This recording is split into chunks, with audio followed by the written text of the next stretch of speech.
Muy buenas tardes. Bienvenidos a esta emisión de Contigo en la Distancia. Nos encontramos transmitiendo en control remoto desde Casa La Paz, sede de la Universidad Virtual, de la UDG Virtual, donde agradecemos principalmente a los ingenieros Raúl Martínez y Nacho Espinosa el hacer posible esta transmisión y el apoyo de Ricardo Camarena y José Luis Chávez en la elaboración del sonido local. En la operación técnica está Jesús López, en la producción operativa Fortino Montaño, en el enlace con todo nuestro auditorio está Gaby Rojo, que después tendrá una actividad protagónica llevando la voz de ustedes quienes nos escuchan al aire. En la producción ejecutiva está Laura Topete y es ocasión de agradecer al maestro Rogelio Campos, a la maestra Luz Helena Castillo, a la doctora Julieta Marón y a Sara Valenzuela, que nos cedió su espacio de jazz a esta hora para precisamente llevar a cabo esta serie de programas Contigo a la Distancia, Comunidades Aprendiendo. Mi nombre es Gilberto Domínguez y le voy a ceder la palabra a mi compañera de hace muchos años, felices muchos años en esta labor radiofónica en la que hemos ido acompañando a este sistema de universidad virtual. Ana María García, buenas tardes. Muchas gracias, mi querido Gil. Este día sí se me vinieron a sumar todos los años, no sé cómo lo voy a terminar, pero bueno, efectivamente muchos años, y quien dijera que por ahí dice una canción, 20 años no es nada, pero sí pesan, créanme lo que sí pesan. A nuestro querido auditorio de Red Radio Universidad de Guadalajara, un abrazo desde Casa La Paz, esta nuestra preciosa Casa La Paz del sistema de universidad virtual que se vuelve a abrir para la comunidad, que se vuelve a abrir para las orejas atentas. Usted que anda en el taxi atareado a estas horas, hay un poquito de tráfico, quincena, ganas de festejar, ya casi el grito. Algunos me dijeron, no, ya mediodía, pues yo ya la verdad es que festejo, pero todavía nos queda la esperanza y el listón verde, blanco y colorado, y cómo no, que viva México, que viva la educación, y ánimas, que de veras viva y siga la educación. Este programa se pudiera llamar que 20 años no es nada, pues a ver que nos digan si 20 años no es nada, 20 años y un cachito más, porque no solamente es un cachito menos, sino 20 años y un cachito más, pero es la manera de abrir la puerta de la conmemoración de la vida de estos 20 años del sistema de universidad virtual, que antes no estaba organizado como tal, no era propiamente un sistema, sino era una serie de cosas que quién sabe cómo se fueron juntando, no, sí sabemos cómo se fueron juntando, y precisamente hoy este programa va a abarcar un periodo muy pequeño. Este programa se puede llamar Nuestros Inicios, 1998, dijéramos, los primeros piensos, a quién se le ocurrió, cómo, de dónde, qué pasaba en el mundo, qué pasaba… Perdón, 1988, sí, Coco, tienes razón, y luego, y hasta 1992, que fue una primera dictaminación cuando nos formalizaron. ¿Qué hicimos retrospectivamente del 92 a 1998?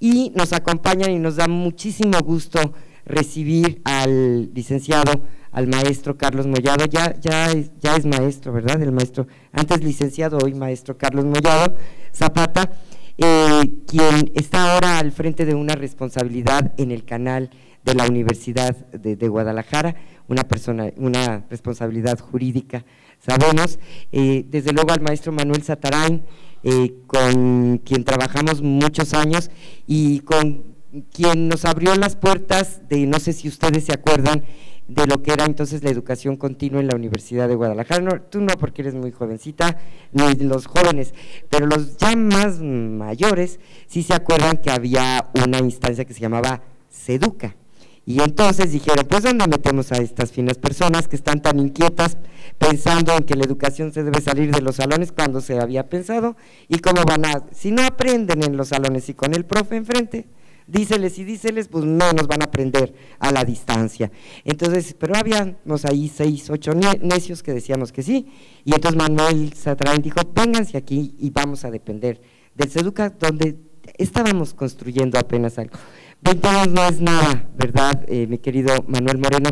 Me gustaría, dado que es nuestro historiador y nuestro anfitrión, nuestro hoy rector del sistema de universidad virtual, pero él en estos 20 años ha sido muchas cosas, no crean que siempre fue rector, coordinador, director, luego nada, luego entre bambalinas, luego otra vez lo traían a escena. El caso es que nunca ha abandonado la hebra, y hoy es el primer rector del sistema de universidad virtual. ¿Qué pasaba a nivel nacional? Yo me acuerdo en 1988, era un tiempo en que México se vio inmerso en unas elecciones gubernamentales, tal vez las primeras competidas en la historia, donde por ahí se vislumbraba a la mejor y un triunfo de la izquierda. Entonces no se hablaba de las izquierdas, sino la izquierda. Recuerdo que al frente estaba abanderando ese partido de reciente creación, Cuauhtémoc Cárdenas. El contendiente era nada más y nada menos, uy, qué miedo, Carlos Salinas de Gortari, y así se fue tejiendo la historia. Eso pasaba en el ámbito político nacional. ¿Qué nos dice nuestro historiador Manuel Moreno de todos esos contextos nacionales en el 88? Bueno, en primer lugar, que no es lo mismo platicar la historia de otros que la historia de uno mismo, es diferente. Muchas veces los investigadores recomiendan la objetividad. Yo creo que nunca, como en este caso, puede prescindirse de la subjetividad, o sea, cuando uno ha estado presente en todos estos años, y así como decía Ana María, bailando por todo el organigrama de la universidad, ¿sí? Empezamos con una mesita que nos prestó Manuel y una silla, después tuvimos que poner 2 sillas en la misma mesa porque no había otro escritorio, pero luego ya cuando llegaron Rigoberto y Ricardo, ya éramos 5 alrededor de la mesa y pues nos tuvieron que prestar otra mesa, ¿no? Y una primera computadora, ustedes no se acuerdan porque son muy jóvenes, pero antes tenía que traer uno acá en el bolsillo el sistema operativo. Entonces teníamos que traer acá nuestros discos para instalar, y luego te lo tenías que llevar, porque si no el otro se quedaba con el sistema operativo, o sea, no era como ahora. Bueno, en esos tiempos, como decía Ana María, había empezado un nuevo gobierno que en materia educativa también traía otra idea, o sea, como que la educación cambió mucho a partir de ese momento, como que de repente el Estado, que se decía como protector y que daba todo tipo de beneficios sociales, empezó en ese momento, que era el primer año de Salinas, se empezó a restringir el presupuesto a la educación pública. Fue una cosa muy notoria. En ese tiempo, el 90% de los estudiantes de educación superior estaban en universidades públicas, por ejemplo, el caso de Jalisco. Ahorita apenas el 50%. O sea, que dicen que si 20 años no es nada, bueno, pues bastó para hacer a un lado a la educación pública y posicionar a la educación privada. Esa fue una de las cuestiones. Ahora, la respuesta en el caso de la Universidad de Guadalajara fue una reforma. O sea, de ser una universidad casi solo de Guadalajara, aunque tenía una facultad en Autlán, tenía otra en Ciudad de Guzmán, pero prácticamente estaba en Lagos luego, pero estaba toda en la ciudad, en la zona metropolitana. Entonces, cuando nace este proyecto de educación a distancia, la universidad empezaba una serie de reformas que luego se convertiría en la red universitaria. Desaparecieron las facultades y surgen los centros universitarios, viene también una flexibilización del sistema de crédito, se lanzan nuevas modalidades educativas, o sea que la universidad yo creo que tuvo el tino de cambiar en este momento que estaba habiendo tantas transformaciones, no solo educativas, y se daban las educativas porque también estaba habiendo una transformación en las políticas económicas, en las políticas sociales. Entonces, de alguna manera, esta fue como una respuesta a ese momento. Pues yo quisiera dejar el micrófono a Carlos, porque como él fue a través de Manuel, como nos llegó la invitación, yo creo que él está como muy más enterado de por qué surgió esa idea y por qué nos invitaron a desarrollar este proyecto. Bueno, muchas gracias, buenas noches a los presentes, buenas noches al radio auditorio, iba a decir teleauditorio, pero también se vale, ¿verdad? Ya estamos contaminados.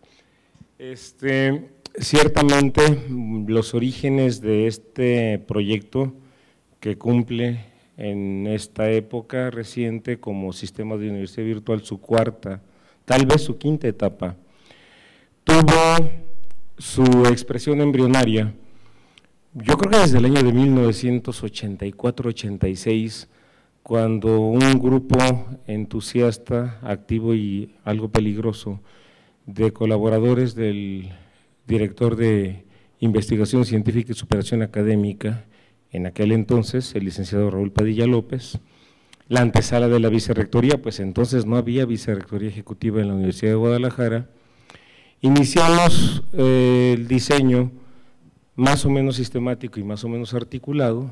Voy a hablar del periodo más o menos de 84 a 89 en que él toma posesión de la rectoría, no se asusten, es algo muy breve, en que diseñamos una serie de programas de planeación académica, creo que eran los 5 o 6 ejes que articulaban el trabajo, me ayudan si se me olvida alguno, un eje de trabajo de innovación y desarrollo curricular que coordinaba Ana Rosa Castellanos, aquí está presente, de formación docente, tanto disciplinar como pedagógica, que coordinaba María Elena Chanúñez, también está adscrita aquí al sistema, ¿verdad? Teníamos un programa de apoyo a la titulación de docentes, cuya eficiencia terminal era bastante baja en aquel entonces.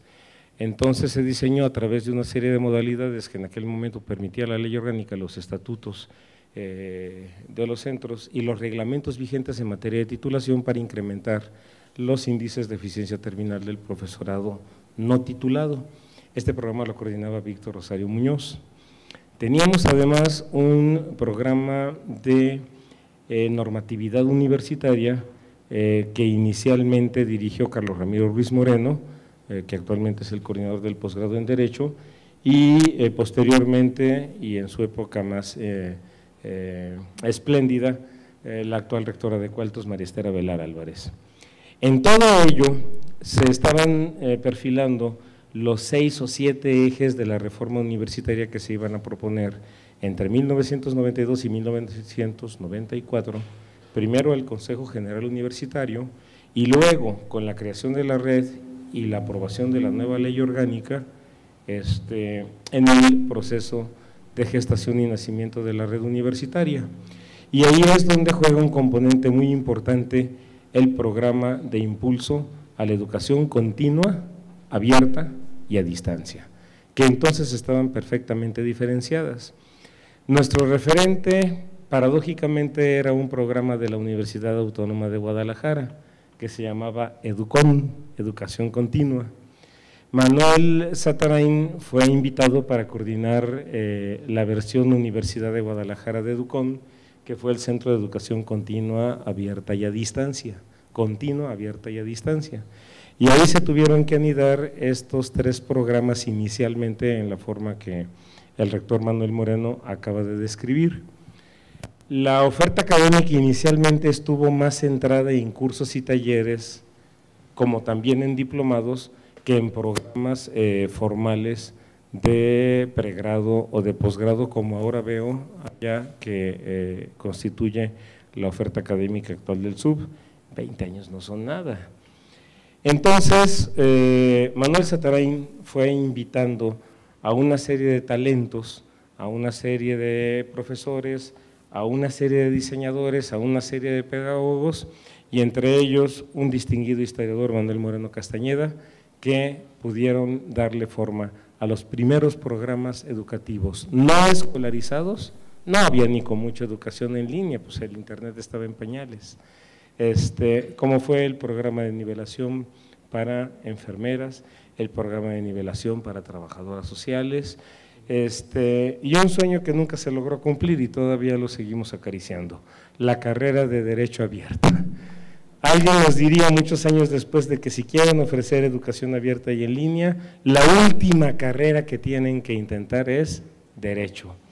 Esta nunca se va a desescolarizar, y si se desescolarizare, como el trabalenguas, será a costa de mucha sangre y de un gran sacrificio y de un gran desgaste institucional, como lo pueden ver hasta el día de hoy. Existe como modalidad semipresencial en un par de centros regionales, probablemente Cualtos, Cuballes y Cunorte. Esos fueron los inicios, esos fueron los embriones. Pero quién mejor que Manuel Zatarain, que entonces estaba a cargo del Centro de Educación Continua y a Distancia, para que nos platique un poquito como cuáles eran las motivaciones, la filosofía, los intereses, los carriles y este importantísimo proceso que ya desde entonces la universidad se planteaba como un eje y como una meta también de generar ingresos propios, de procurar ingresos autogenerados, que entiendo hasta la fecha sigue siendo todo un infierno, excepto para algunos sectores privilegiados de la universidad que se ubican por allá en el municipio de Zapopan. Bien, pues Carlos Bollado, que ha sido un gran jefe para nosotros, Manuel Moreno lo dice a cada rato, una gran persona, mucha generosidad, mucho talento, mucha imaginación, uno de los artífices de la reforma académica, universitaria. Curiosamente, la educación continua no formaba parte de la reforma, al contrario, fue barrida, pero no quiero decir gracias a eso, pero educación a distancia, que había nacido en SEDUCA y a la cual representaba Manuel, pues realmente es una utopía que cristaliza, pues yo la veo muy espléndidamente, ¿no?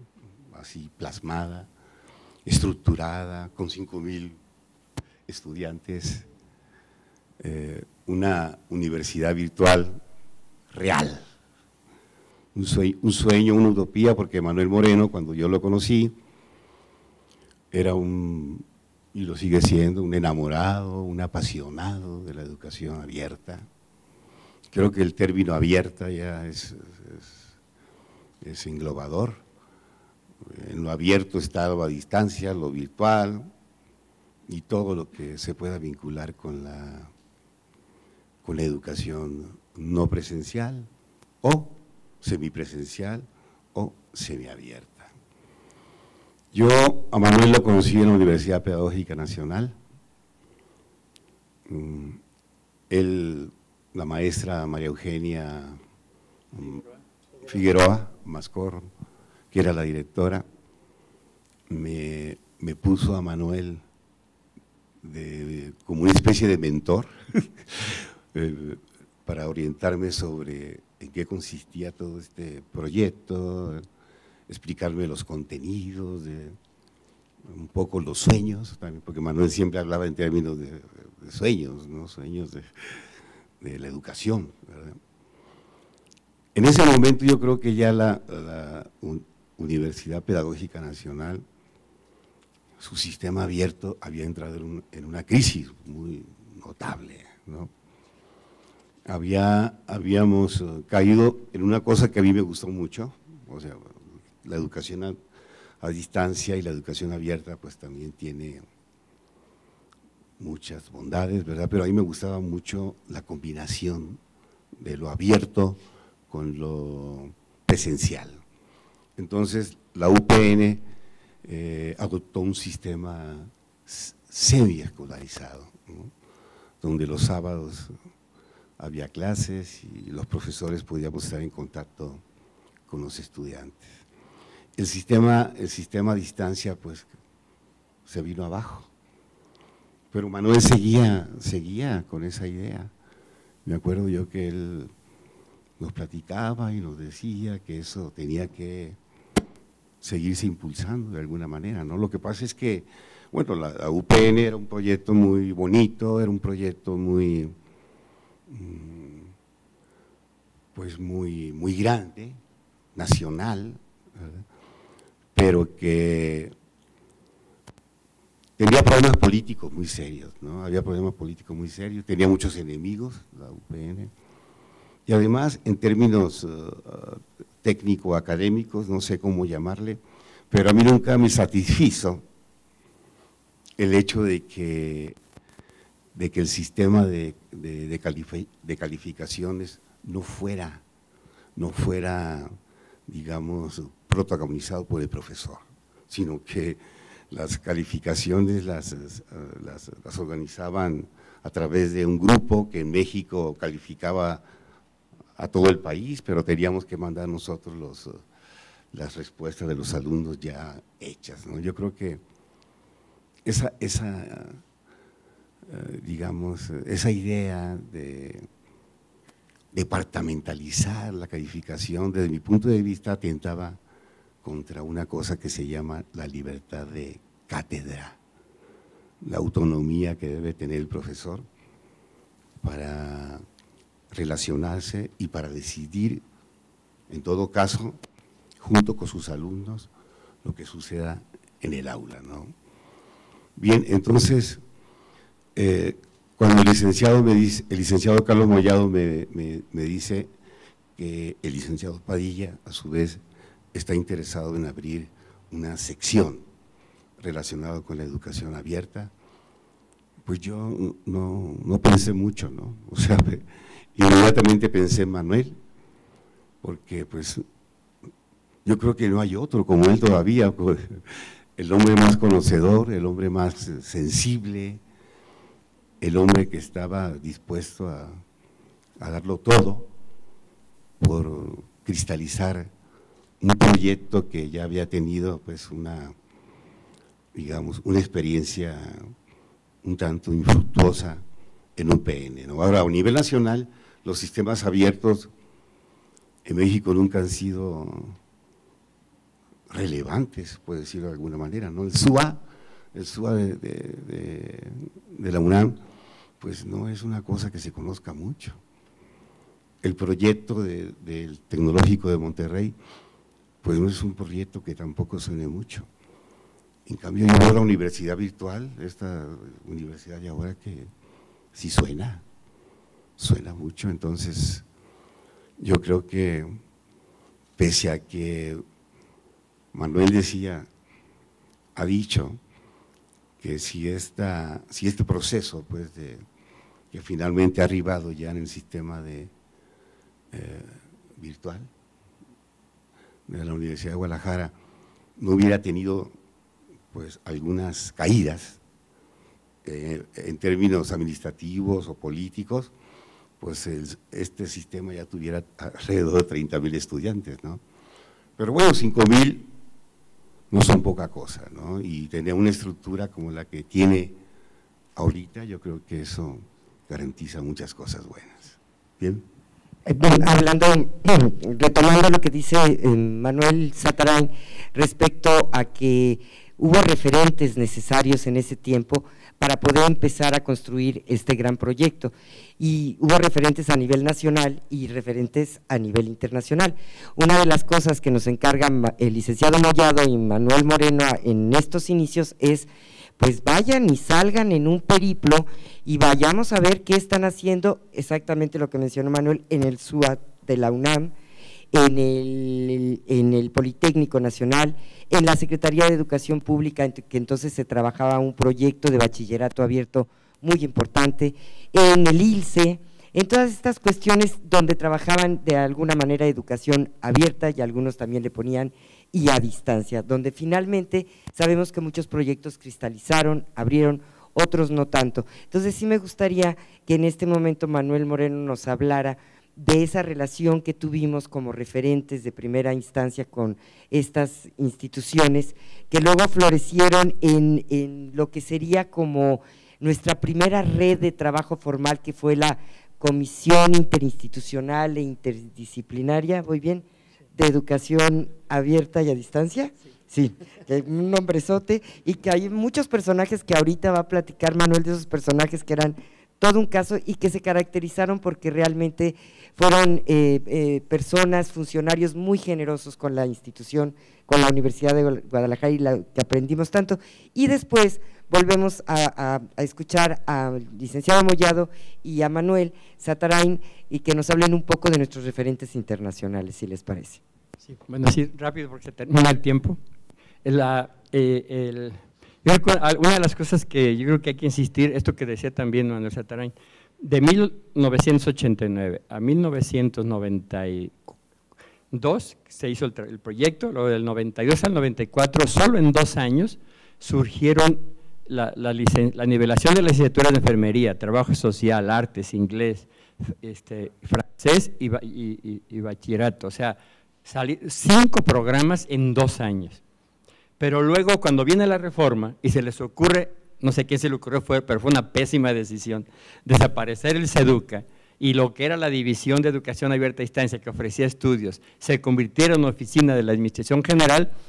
Desde el 94 hasta el 2005 solo surgió una licenciatura más, o sea, que es la licenciatura en Educación que se trabajaba en red, y 2 o 3 maestrías.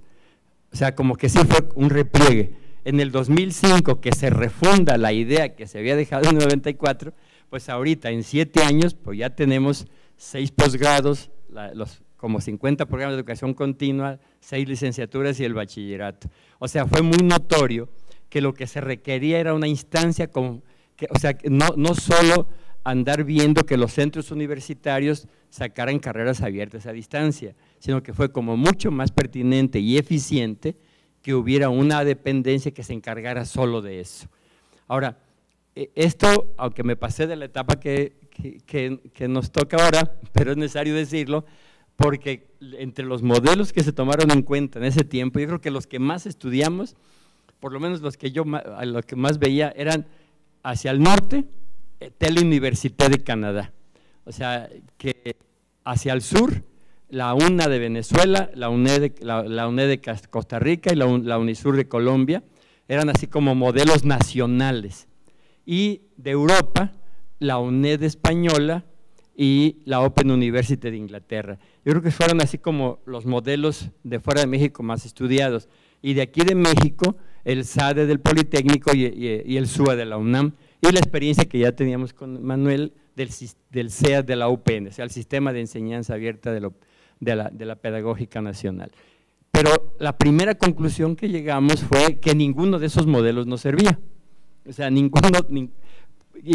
sino que teníamos que hacer un modelo nuevo, pero que todos ellos nos servían como referente, o sea, solos, pero en colaboración. Yo creo que es algo en lo que hemos venido trabajando mucho desde ese tiempo. Yo creo que es algo que ha sido una constante en estos 22 años, es la colaboración, porque de todos estos lugares hubo personas que nos ayudaron, como don Miguel Casas Armengol de la UNA de Venezuela, como Jaume Ramona de Barcelona, como García Aretio, que lo vamos a tener ahora en los 20 años, va a venir con nosotros al Encuentro Internacional de Educación a Distancia, o sea, García Aretio de la UNED, de aquí de México, pues yo creo que Herrera Ricaño del SUA de la UNAM nos ayudó mucho, Teresa Miaja de la Secretaría de Educación, don Ramón Padilla del Politécnico, o sea, esas personas nos ayudaron mucho en ese trabajo. Entonces, por eso cuando nosotros ahora vienen, como ayer vinieron de la Autónoma de Ciudad Juárez y seguido vienen a ver qué estamos haciendo, pues lo menos que podemos hacer es compartir nuestras experiencias, así como otros nos ayudaron a arrancar a nosotros.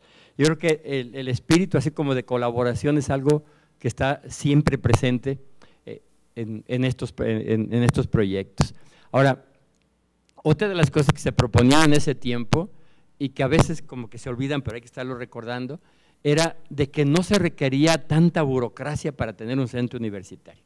Aportó aquí nada más la rectoría, las 3 direcciones, la unidad de promoción y luego ya los grupos de trabajo, o sea, las coordinaciones de los programas académicos y las coordinaciones que dependen de cada una de las direcciones. Es una organización muy sencilla y no se requiere más. Ahora, otro de los aspectos o sea, no solo los que han estado aquí, sino de lo que el sistema de universidad virtual, bueno, y toda su historia desde hace 23 años ha aportado, es cómo subió el grado académico promedio del personal académico universitario. Cuando empezamos, algo que había, yo no sé si miles, pero sí cientos de profesores universitarios que solo tenían secundaria.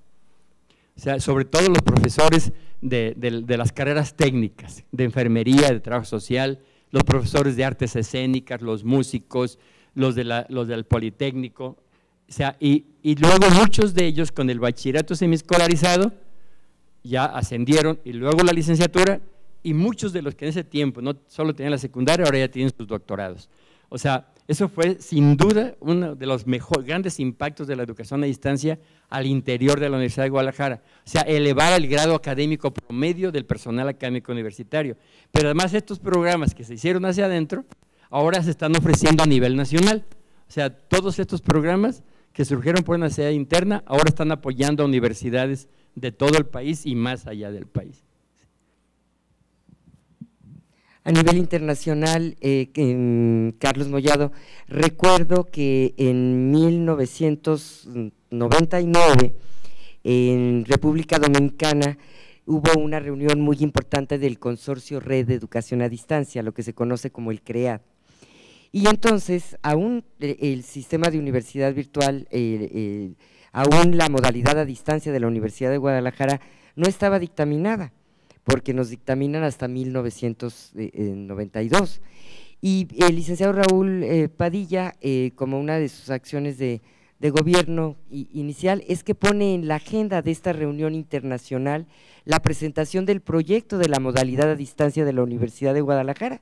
Pues estaba detenido de nada, oficialmente hablando. ¿Cómo fue esa reunión, Carlos Mollado? ¿Cómo es que metimos ese gol? ¿Cómo es que estuvimos en República Dominicana? ¿Y cómo es que nos oyeron y que luego hasta nos consultaban cosas como Universidad de Guadalajara, como si en realidad ya tuviéramos mucha experiencia? Una cosa, ya que pasó el micrófono por aquí, aprovechar. Una cuestión importante es que ahora en República Dominicana ya van 2 veces. Socorro, no sé si en el últimos graduados de República Dominicana, ¿cuántos fueron? Lo del COLAM. 32. O sea, ahora nosotros estamos con un programa con el Ministerio de Educación de Dominicana capacitando a sus profesores.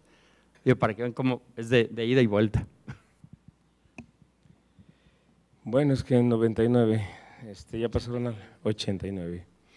Claro que para llegar a la República Dominicana tuvimos que vivir antes la experiencia de Quebec, ¿no es cierto, Manuel? Y tuvimos que vivir también la experiencia española de la Universidad Nacional de Educación a Distancia.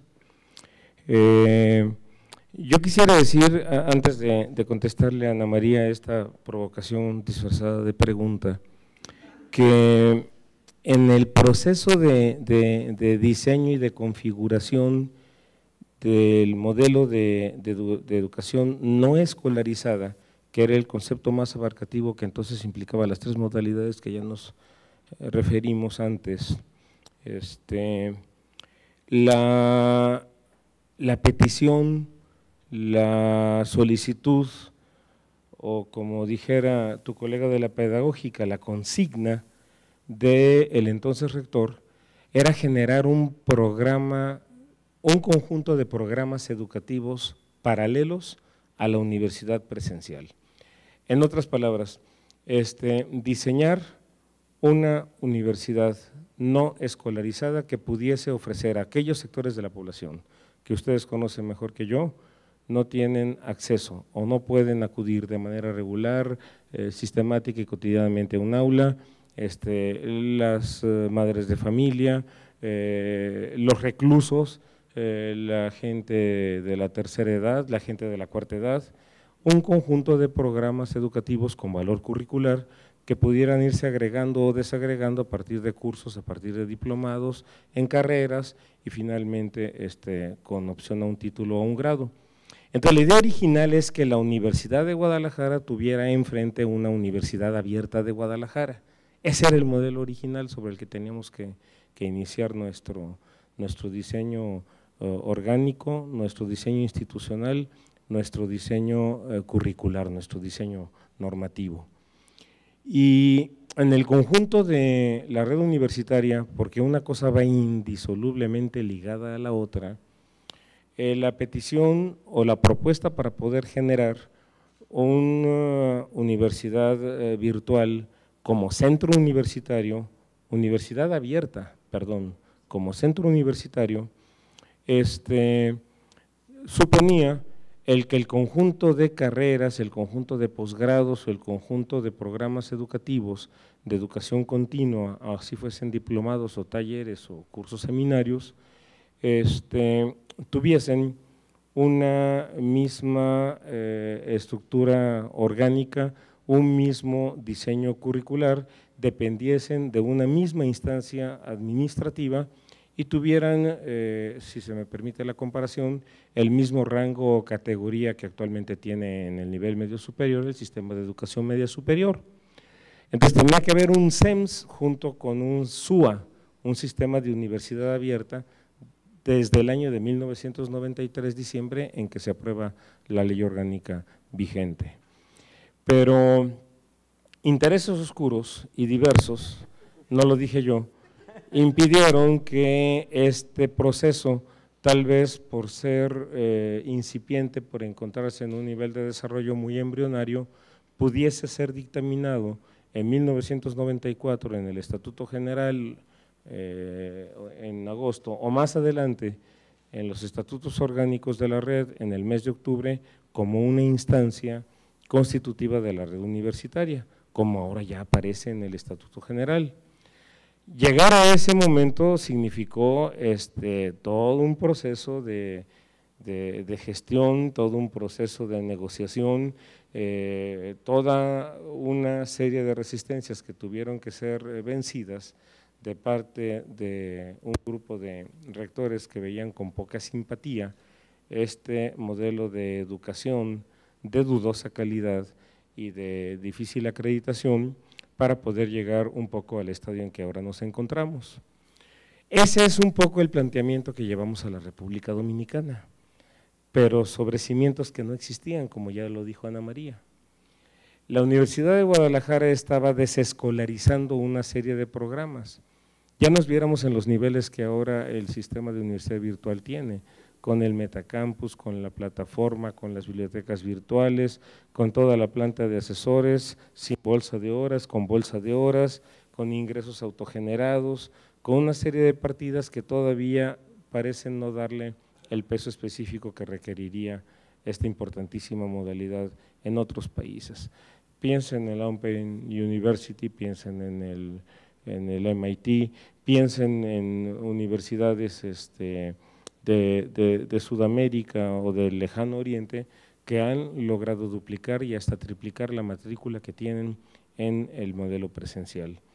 Yo alguna vez estuve, entre otros varios cargos, al frente de la coordinación de egresados y exalumnos y afirmaba que el sector más numeroso y menos atendido, a propósito de lo que dijo Manuel Zatarain, en la comunidad universitaria, es el sector de los egresados. Entonces tenemos tal cantidad de información, tenemos tal cantidad de saberes, tenemos tal cantidad de competencias que procesar y traducir curricularmente en favor de nuestros egresados, que en esta feroz lucha del mercado profesional, en donde solo sobreviven los más fuertes o los más perversos, pues la educación no presencial y la educación en línea tendría que convertirse en el instrumento principal, en el instrumento estratégico para poder ofrecerles a quienes egresaron hace 10, 20, 30, 40 o 50 años de nuestras aulas los elementos de actualización desde la comodidad de su despacho, de su consultorio, de su constructora, de su domicilio. Pareciera muy fácil para todo el auditorio, para todos los que estamos aquí, sobre todo para las personas que viendo ahorita nuestros compañeros que interactúan con nosotros todos los días, que son bien jóvenes, que cómo empezamos con los asuntos tecnológicos. Creo que es muy gráfico y creo que al auditorio le gustaría saber, porque habrá muchos chavos pues de generaciones recientes, treintañeros, aún de 40 y más, que se les hace imposible que alguna vez los que estamos aquí enfrente trabajamos con el lápiz, la pluma y el papel, o con la máquina de escribir, y con la máquina de escribir que cuando te equivocabas casi al final era terrible porque había que volver a escribir todo, o ya era un adelanto tecnológico maravilloso, los botecitos esos blancos que borraban la letra y que podías escribir arriba. Luego ya con las máquinas eléctricas y el borrador integrado era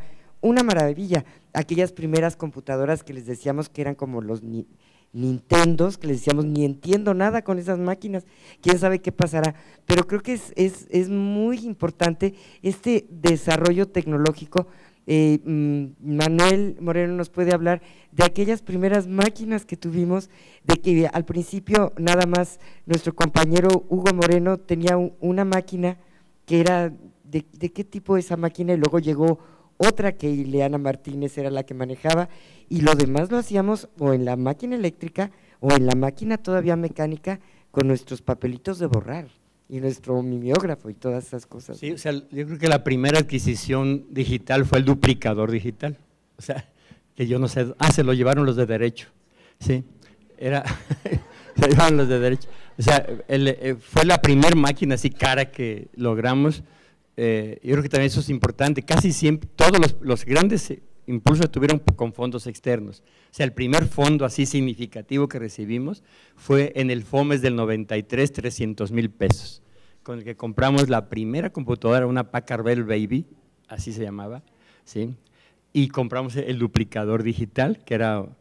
Y unos mimeógrafos, que ustedes no saben qué es eso de los mimeógrafos, sí, son muy jóvenes, sí, pero los primeros materiales que se entregaban eran así paquetes, donde no se cuidaban mucho los derechos de autor, o sea, eran fotocopias, antologías de libros que se entregaban así en papel. Ya lo de internet ya nos llegó poco después, incluso algunos de nosotros, el correo que tenemos ahorita es del 93, 92, 93, o sea, las cuentas de Hotmail que ya existían en el 92 o algo así, pero imposible. También recuerdo un taller que tuvimos en Pátzcuaro para aprender a transferir archivos por internet, el FTP famoso, ¿no? O sea, que ese fue un gran logro, poder enviar archivos por internet, y los estudiantes estaban felices porque en menos de una hora lo podían descargar un archivo, ¿sí? Era mucho menos que tener que mandárselos por correo, o sea, la paquetería se tardaba 2 o 3 días, en cambio bajar un archivo se podría hacer en mucho menos tiempo, pero así yo creo que un día hay que hacer esta historia de la tecnología porque sí es muy interesante. Manuel, ¿querías comentar algo acerca de los sistemas estos abiertos, digamos, versus sistemas cerrados, digamos, ¿no? De hecho, el reto mayor que teníamos enfrente era precisamente ese, abrir lo cerrado. Bien.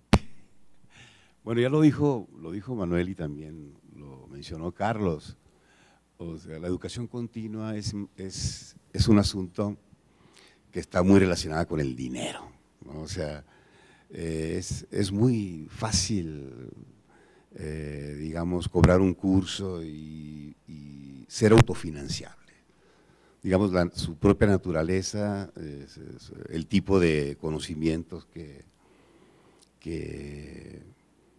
porta la educación continua, que es para adultos, que es para egresados, pues eso hace que está muy relacionado con el lugar de trabajo.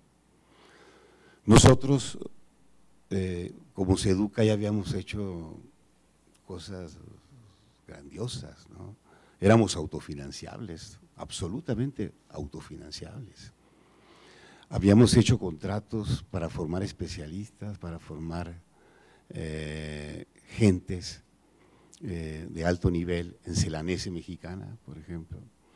O sea, firmamos grandes contratos, íbamos a las empresas, al sitio, para enseñarles matemáticas, física, y luego se fusionó. Era una cosa maravillosa porque de los ingenieros más experimentados en las empresas se ligaban a nuestros profesores y se construía una currícula donde también participaban ellos, los ingenieros de la empresa, ¿no?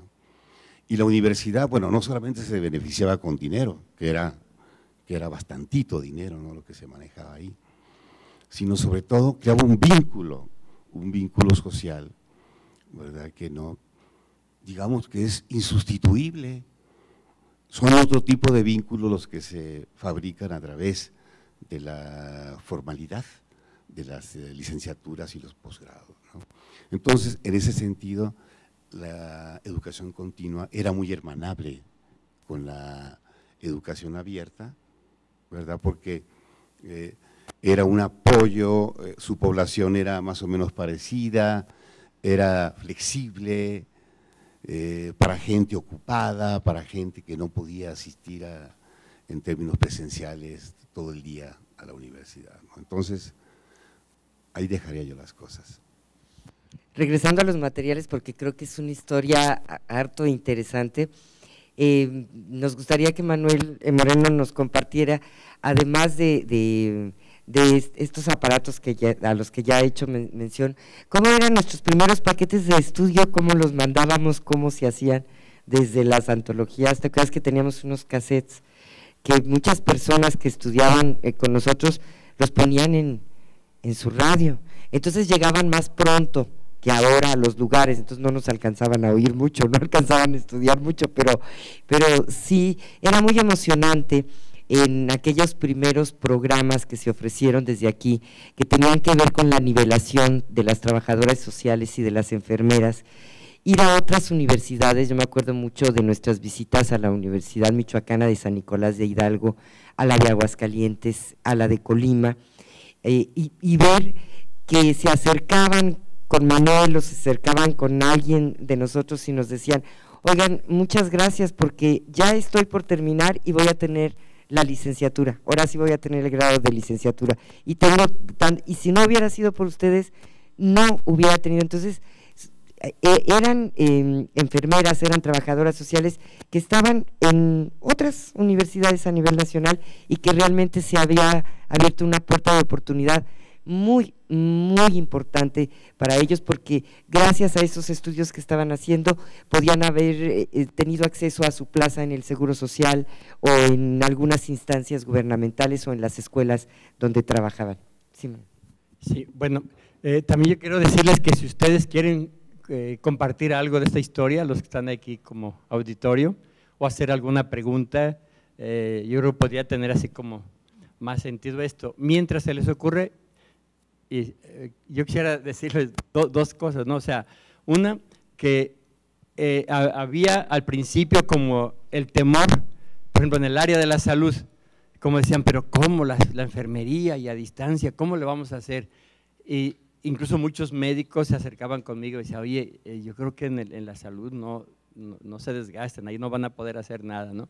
Y sin embargo, ahora tenemos ya ahí muchos centros, la nivelación de enfermería, se tiene también una maestría en salud del adolescente, otro posgrado en docencia para la salud pública, también con ANUYES y a través de educación continua se ha estado trabajando con egresados de las carreras para hacer su seguimiento. También se decía esto en el campo de las ingenierías, ya lo decía Mollado, el ejemplo que les poníamos era el del Tecnológico de Massachusetts, o sea, ellos ya estaban incursionando en la educación a distancia, y mientras acá todavía sí había como esos temores. Bueno, lo que fue demostrándose poco a poco es de que realmente no hay ningún área del conocimiento que pueda ser ajena a todo el uso de las nuevas tecnologías. Y a propósito de las nuevas tecnologías, yo creo que también habría que ver cómo la manera de atender a los estudiantes ha ido cambiando. Al principio así era, en efecto. Incluso el otro día, de las cosas que yo creo que a veces por avanzar en la tecnología hemos olvidado, yo me encontré un cuadernito que teníamos, se llamaba Manual del Estudiante. O sea, el Manual del Estudiante era un folleto de papel donde quien se inscribía se le explicaba paso a paso lo que era el sistema, cómo proceder, cómo estudiar, cómo hacer la evaluación. Y ahora ese Manual del Estudiante a mí como que me dan ganas de resucitarlo. Claro, ahora ya digital, pero había un Manual del Estudiante, había otro Manual del Asesor. O sea, y esos se quedaron ahí, de repente uno se los encuentra. Y ahora que estamos haciendo la historia de estos años y estamos buscando entre los papeles viejos, nos hemos encontrado esa evidencia. Por ejemplo, es muy notorio, no está aquí la revista de apertura, pero el primer número de apertura eran unas hojitas, como 4 hojitas prendidas con un con parroquiales, ¿sí? Así, todas descoloridas, que las hacíamos en el mimeógrafo. Y claro, al leerla, en esas aparece el primer estudio que se hizo, que lo hicieron Gaby Hernández Artur y Jorge Montoya, hicieron ellos el primer estudio así de un panorama general de cómo estaba la educación a distancia en el mundo. Ahora, y aquí sigue habiendo un pendiente, o sea, sí se desarrolló la educación continua, incluso ahorita hay muchos programas de educación continua en línea, eso no se dejó, pero lo que queda pendiente es la educación abierta. O sea, yo siempre le dije, en educación a distancia ya logramos superar los espacios y tenemos estudiantes en todo Jalisco, en todas las entidades del país y en 24 países hay personas atendiéndose con nosotros. Pero lo que no hemos logrado flexibilizar son los tiempos. Seguimos muy atados a calendarios, a horarios, a trayectorias curriculares, a ritmos de avance. O sea, ahí todavía está como muy homogéneo y muy tieso el sistema. Yo creo que un pendiente que seguimos teniendo es ese, darle más apertura y más flexibilidad al sistema. Sí, perdón. Gracias. Bueno, mi nombre es Cintia Montelongo, muchas gracias por la oportunidad. Primero que nada, felicidades por los logros que han tenido a través de todos estos años, que se ve que pues no fue nada fácil. Y bueno, mi pregunta es relacionada a los paradigmas que se han tenido acerca de la educación virtual. ¿Cuál fue el paradigma que vieron más difícil de romper y que ahora que hacen retrospectiva dicen cómo puede ser posible que pensáramos que eso no lo íbamos a llegar a lograr y que ahora es tan sencillo de hacer? Que en 2 minutos, dice Gil. Bueno, yo creo que lo más difícil, así como paradigma, yo le llamo cultura institucional. O sea, el concepto que se tiene de educación, que se cree que la educación es meterse en un salón de clase. Entonces, el romper ese esquema y que se entendiera que la educación es mucho más que las escuelas y que debe de ir mucho más allá de las aulas.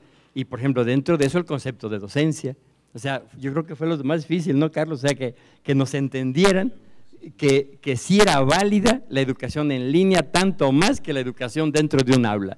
Yo de lo que recuerdo estos 20 años, cambiar el concepto de docencia y fuera válido, incluso si van a otras universidades, no lo han logrado. El que el trabajo en línea sea parte de la carga horaria y que esté considerado en el reglamento de estímulos. O sea, yo creo que son de las grandes cosas que se lograron. Y la evaluación del desempeño docente, por consecuencia, ¿sí? Pues el tiempo todavía no hemos logrado la hora de 70 minutos, estamos desarrollándola. El kilo de 800 gramos ya lo tenemos perfectamente establecido, pero todavía no hemos logrado la hora de 70 minutos. Sin embargo, ha sido una jornada para contextualizar lo que vendrá en las próximas emisiones, en las que tendremos mucho más el testimonio del asesor, el testimonio del estudiante, el reto al que se enfrentan las generaciones actuales para incorporarse a los grandes beneficios que ofrece la educación, no solo en términos económicos, sino en términos de saberes. Creo que ese fue el espíritu que animó este subtítulo que dice Comunidades Aprendiendo, porque todo el mundo sabe algo y lo puede compartir en beneficio de su propio entorno. Agradecerles a nuestros invitados que hayan estado esta noche con nosotros, al auditorio que nos acompaña, que estoy seguro se quedan con muchas ideas, habrá tiempo para discutirlas, para incorporarlas, para hablar de ellas, invitar a la gente que nos escucha a través de la radio. Ya Bertolt Brecht hace muchos años, en el siglo pasado, había predicho que este podía ser un gran medio que ayudara a llevar conocimiento a sitios muy distantes. Por eso le hemos llamado así y nos despedimos esta noche contigo a la distancia. Hasta la próxima.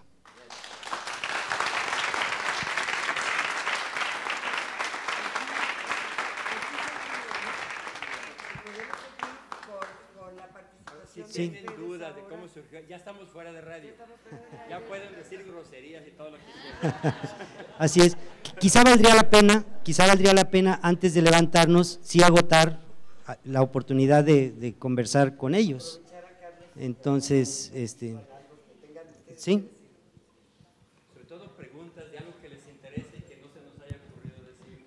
Yo no voy a hacer preguntas, yo como siempre se lo he dicho, es una admiración hacia el trabajo de un hombre, ¿verdad?, que ahorita ustedes estuvieron patente, ¿verdad?, en cuanto a esos sueños y esas utopías que hoy se cristalizan, que ustedes ven y que a través de su apoyo se ha logrado, ¿no? Yo he considerado al maestro Manuel como ese José Vasconcelos, ¿no?, que en la actualidad ha hecho posible el hecho de que mucha gente que no ha tenido la oportunidad de aprender, de estudiar, de terminar una carrera, de proyectarse, tener esa oportunidad de manera virtual. Y entonces ahí es donde yo digo que vale la pena vivir y vale la pena saborear este tipo de situaciones que permiten a México tener una oportunidad de educación a distancia. Y felicidades por ello. Gracias.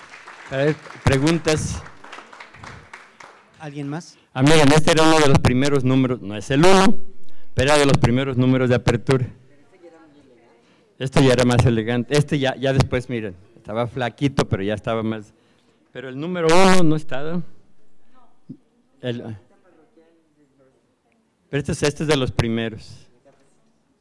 Yo por ahí tengo en la casa un cassette que se editó con una conferencia de Pablo González Casanova, que fue también un primer material. Esa fue la primer videoconferencia que se hizo en la Universidad de Guadalajara, se hizo en 1992 en la Feria Internacional del Libro, fue con 3 sitios. O sea, era un sitio en Monterrey, otro en la UNAM y otro acá en Guadalajara. Fue la primera videoconferencia. Por parte de la UNAM estuvo don Pablo González Casanova, acá estuvo quien era en ese tiempo, todavía no había vicerrectores, era el director general académico Víctor González Romero, secretario de gobierno actualmente en Jalisco, sí. Y en Monterrey no recuerdo, pero esa fue la primera videoconferencia, pero no crean que era por Skype, no, tenía que subirse la señal, allí en unas torres que están en Niños Ceres y Washington. Si han visto ahí que hay un montón de torres, bueno, ahí teníamos que enviar la señal y de ahí la subían al satélite y luego la bajaban allá en Iztapalapa, en el DF, el ILCE, y luego de ahí la volvían a subir y costaba $500 cada media hora y no vendían de cachitos menores de $500. El transponder en el satélite, entonces hacer una videoconferencia era carísima. Por eso después lo que hicimos mucho fueron las audioconferencias y la primera audioconferencia fue ¿con quién? Con Daniel Trilnik de la Universidad Abierta de Israel. Y por nuestra parte estuvieron Óscar García Carmona y Sonia Ibarra, y en Israel Daniel Trilnik. O sea, fue la primera audioconferencia telefónica que hicimos con un equipo que nos trajo de Nueva York Pati González. ¿Sí, no? ¿Alguien más quiere hacer algún comentario?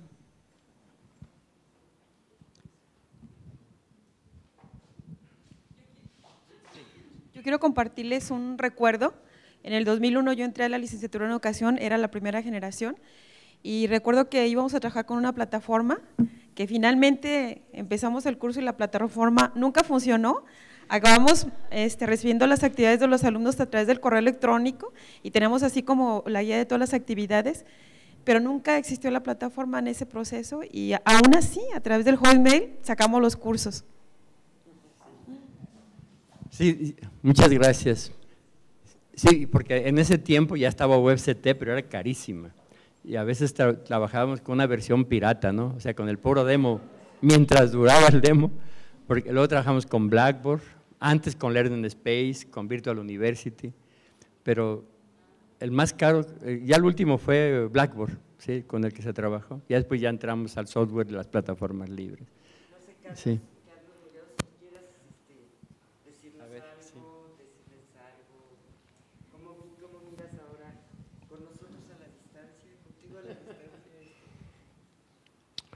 Bueno, es que esta es toda una transformación, es un logro en la historia de la educación superior en Jalisco y en México, porque si me permiten yo quiero ubicarme por ahí en 1993, cuando las facultades tienen que desaparecer y convertirse en divisiones, cuando la Universidad Napoleónica tiene que salir de Guadalajara y crear centros universitarios fuera de Guadalajara, cuando las preparatorias tienen que cubrir la mayor parte de la geografía de Jalisco y cuando todo este modelo que se va a pronunciar a partir del 94, red universitaria, va a tener que cumplir con una serie de condiciones de carácter administrativo y financiero, como son la descentralización de los recursos humanos, materiales y financieros, la descentralización de ciertas atribuciones porque la Administración General conservó las más importantes,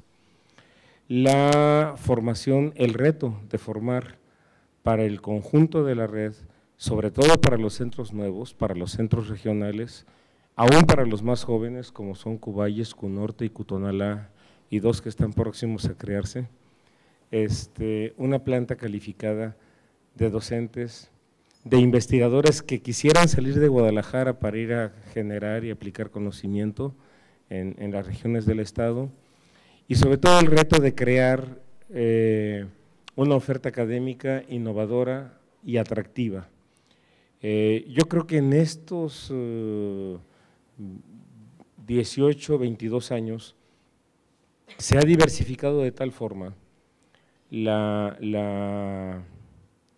cantidad de fortalezas académicas de la institución, no solamente en la formación de bachilleres, de licenciados o de graduados, no solamente en el desarrollo de líneas y proyectos de investigación, no solamente en programas de difusión de la cultura o en programas de extensión de los servicios, sino incluso en el desarrollo de programas institucionales para la carrera académica y una asignatura pendiente muy importante que tenemos, que es la carrera administrativa, el servicio civil de carrera dentro de la universidad. Entonces, estar esta noche en un lugar como este, en compañía de un grupo de personajes como lo son ustedes, pues a mí me trae una cantidad de recuerdos, de nostalgias, pero también de retos que no se han logrado cumplir, de tareas que no se han logrado desahogar y de obstáculos que no se han logrado superar, que espero, y lo digo con toda claridad y sinceridad, sin falsos apartidismos, esto pueda, con la inyección adecuada y suficiente de recursos que nos debe traer el 2013, el 2014 y también el 2015, permitir la consolidación de muchas cosas que están a la mitad.